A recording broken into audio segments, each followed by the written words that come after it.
Good morning, you guys. I want to bring you guys a review of Belle Collective Season 2. Basically, we're to the point where the ladies are back at it again.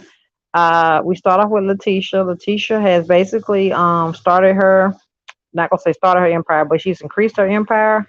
She basically has an office now, physical office, and she's basically starting to, do what she normally does, and that is, as she say, be a boss. The only thing that this season that has come up is the fact that she's no longer living with her husband, Glenn. Glenn is to the point where she thinks that there is an outside baby, and she's questioning him about it. And as a result, she has separated from him. She has left their home and has moved in with her mom. Basically, right now they're to the point where they're co-parenting.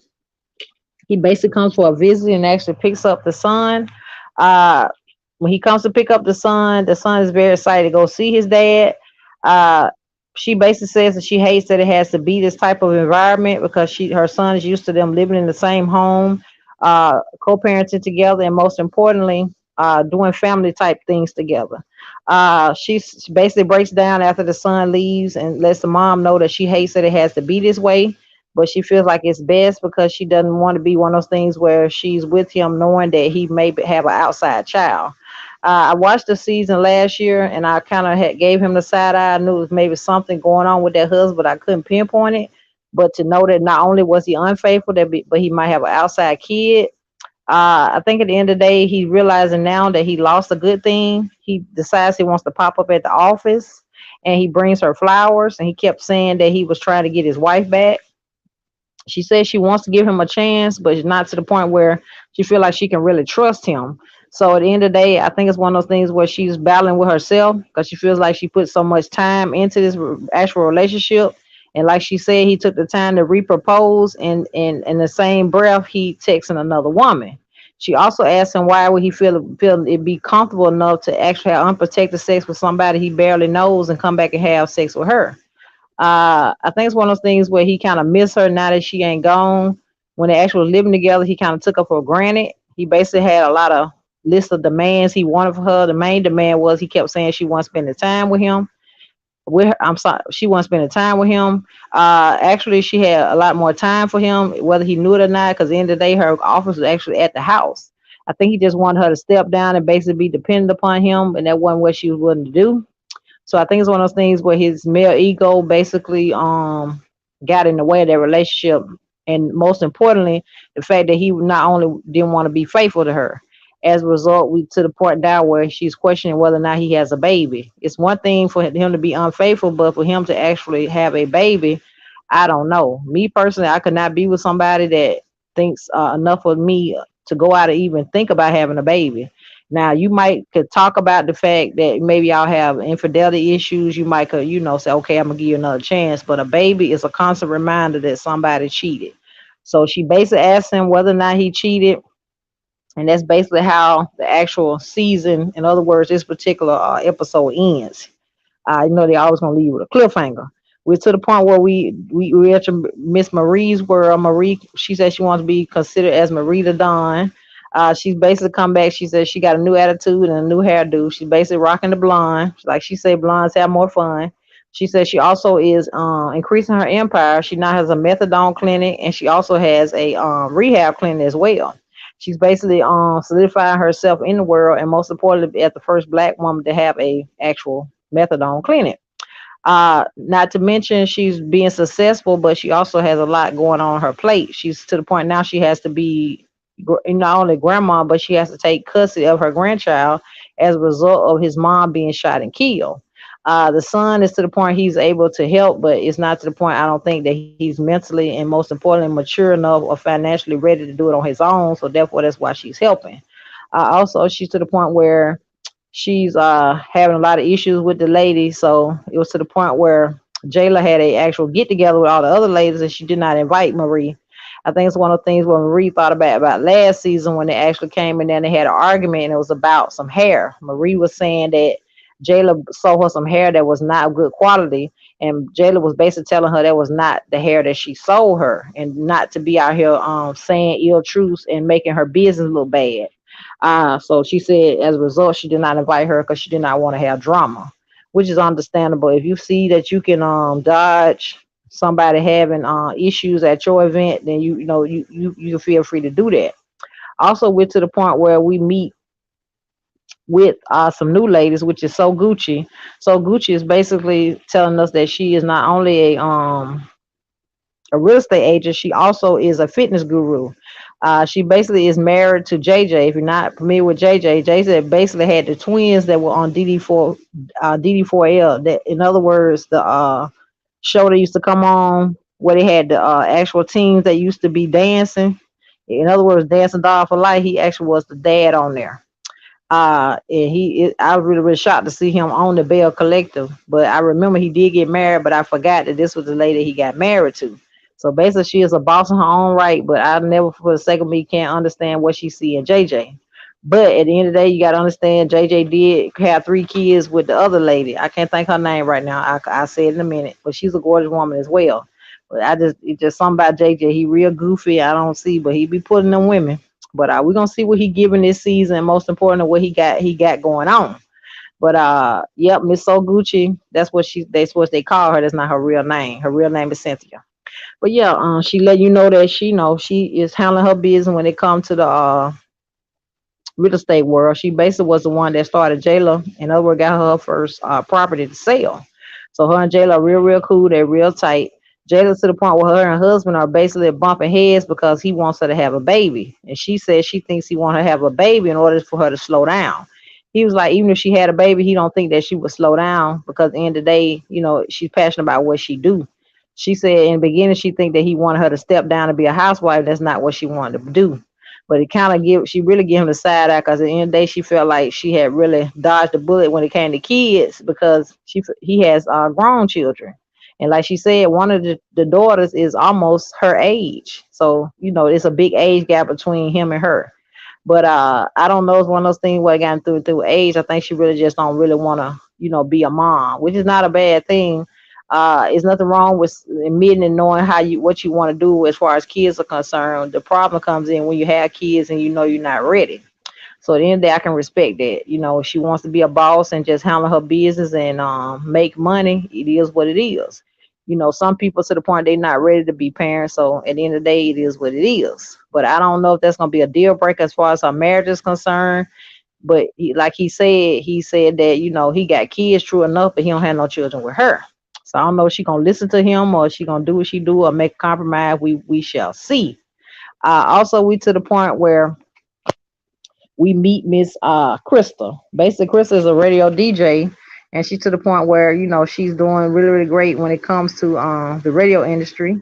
Even though the pandemic was going on, she said she still had a lot of success as being a DJ. She said she also had her tea that's doing really, really well. She got in 2 stores. She said she's trying to get into more. She has green tea. Also, she's to the point where she's still wrestling with her fertility. She said she had some tumors, so she had to have some of them removed. She's to the point where the guy she used to date, they rekindled, and she decided that they want to, conceive a kid. He basically, when they met with the actual fertility doctor asked her the real $1 million question: have they tried it unprotected? In other words, the natural way. She said no, which shocked me. I'm saying to myself, how are you even considering having a baby with somebody that you even have having unprotected sex? That's pretty much how it go. So I don't know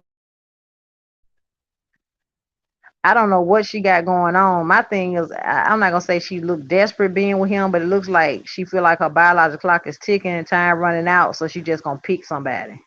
And it's kind of sad considering that she's not a bad looking woman and considering the type of industry she's in, she can meet men. But I don't. This guy here, and also the real ring of it is that Marie basically is friends with a new lady that they actually business partner, which name is Ellie. Ellie drops the bond on Marie that basically that this gentleman that Krista is seeing is actually seeing her as well. Basically what she's trying to say in a love triangle. So Marie goes to the actual, not Marie. She goes to the actual Letitia. I'm sorry, my bad. Letitia and Ellie are friends. So basically, she tells Letitia. Letitia goes to the actual event and she wants to tell the lady that her boyfriend and Ellie, which is her business partner, are actually friend, actually used to go together. But she said she don't have enough information to drop the bomb on her, so she's not gonna do it. So my thing is, it's gonna really, really make her look dumb when she do decide to drop the information on her when she get the receipts. Because at the end of the day, she's to the point where she's so infatuated with this man. Because she was asking her questions. She said, "Are you sure he just wants to be with you? Are you sure he wants to have a baby?" And she kept giving her these answers like she was really, really confident. But my thing is, the confidence gonna go out the window when you realize that he got somebody else. And I'm not gonna say he got nobody else, meaning that I know for sure, because at the end of the day, people could just say stuff you don't know. I'm the type of person, if you ain't got receipts, then you know it is what it is. But I think it's some truth to this, because at the end of the day, she kept revealing to her friend Letitia that what his real name was. So Letitia's eyes got really, really big, because she at the end of the day was not expecting this, and most important, she was not expecting to hear that it's about a friend of hers. So it really was a test for her to actually not say nothing. Because at the end of the day, Letitia does not the messy type, but she's the type of person, I don't think she's just gonna sit back and let you look stupid and think this man is somebody he not. But I think it's really gonna unravel in this particular episode. He's gonna be exposed, and most importantly, we're gonna figure out whether or not Mr. Glenn is actually has an outside baby. And I think if it comes to find out he got an outside baby, Letitia is gonna hit the fan. And also, this lady to the point where she was trying to throw shade at Letitia, like she trying to say she trying to question my relationship just because hers is failing and falling apart. Now, that's kind of rude of you to say that, because at the end of the day, if she was to the point where she just trying to say stuff about your man, I think she would have just already said that. I mean, at the end of the day, she been knowing you for a minute. But I think it's really, really grown of her to not say nothing until she had receipts. Because, some people just throw stuff out there just to throw stuff out there. So that says a lot about her character. But I'm ready to hear and see what's going on with this storyline with him about this baby. Because I was giving him a side eye in season one, because he kept, always projecting stuff onto her like she was doing something wrong, when all she was doing trying to build her business. Like she told him she was working real heavy on Ferris Street trying to get it solidified. Basically, what she was saying, it was like a gang of businesses on that particular street, and she was trying to actually build over there and make money in that aspect. In other words, she said she want to have 10 streams of income if that's what she can do, which I can understand. There ain't nothing wrong with trying to chase a check, and most importantly, trying to hustle and get what you got. You feel what I'm saying? But at the end of the day, you don't need nobody breathing down your neck telling you that, making money is wrong. Because at the end of the day, as long as you handling business and doing what you're supposed to do, he should be glad. He basically had to tell her that he actually was proud of her when he walked into her office, because basically I could tell by the look on her face, like, yeah, even though I tried to bring her down, she basically persevered and she doing good. But at the end of the day, like he said, he want his wife home. My thing is, if you did right, your wife would never left. So now that she's not there, like she said, he took her for granted while she was there. Now he wanna play like he wanna do right. I'm one of these type of people. Actions speak louder than words. Now, if you to the point where you trying to make amends, you got to be truthful and stand in your truth. And the main thing you got to start with is being honest about the outside relationship you had, whether or not the baby is yours, and move forward from there. Because starting a relationship out on lies is not going to solidify or do anything. But I think she's being really, really careful by not jumping into back in the relationship with him until she figures some stuff out, which is it makes sense. Because at the end of the day, I think it's one of the things where he really looking stupid, and now he don't know what to do. It's one of those type of Martell Holt type of things. But anyway, we want to see what Mr. JJ doing. We're gonna see what Miss Sip doing, and most importantly, we're gonna see Miss Marie move up the corporate ladder. All of these ladies on Bell Collective are bosses in their own right, because all of them are to the point where they actually have legitimate businesses. They actually are doing well. One lady, like I told you, actually was in other words, she sells hair, and she actually doing well in it. But like I told you, her husband was trying to get to the point where he trying to make her, I guess, slow down and decide to have a family, which is nothing wrong with that. But at the end of the day, you can't expect somebody to have a family when they're not ready, and most important, it's not something they want to do. But we'll see whether or not Miss Radio DJ, as I call her, if she gets her baby. We're gonna see if Miss Marie is able to also be a boss, and most importantly, take on the role as mother. Because at the end of the day, like I told you, her son's mother got killed, so now she's basically taking on the bulk of the responsibility for the grandchild. she's always done it with her children, but now she's really to the point where she's really being tested. You can see that because the son, you visibly tell that he's not mature when it comes to the children. He one of the things where he make them, but they can't do it. It happens. But thankfully, she's there to actually mold the child and do what he needs to do as far as being a grandparent. That's always nice to see, and most important that's a gracious type thing. But yeah, I enjoy watching Bell Collective. I was really, really, really glad the ladies decided that they was gonna come back bigger and better this season, and everybody look like they're doing well. Everybody's prospering, which is a good thing. I can't wait to see what the next episode is gonna bring. I am very, very excited about this season. I've been waiting because when they was to the point where they weren't filming, I was thinking they weren't gonna come back until I saw a preview saying they was, and I said, "Oh, it's up and stuck now." But I enjoy watching Bell Collective. I like to see women bosses. That's just something I love to see, and it is what it is, and we're gonna just sit back and watch and see what they got to give us. And as far as the episodes are concerned, just know that I will be giving you guys a review. I will keep you updated because this is not the favorite show of mine, but it's one of them. So I'm hope you guys enjoy this review. I will be coming back with another one, and most important, I appreciate you guys that are supporting the channel, and I hope that you guys are new here will subscribe. I'll see you on the next one. Thanks, guys.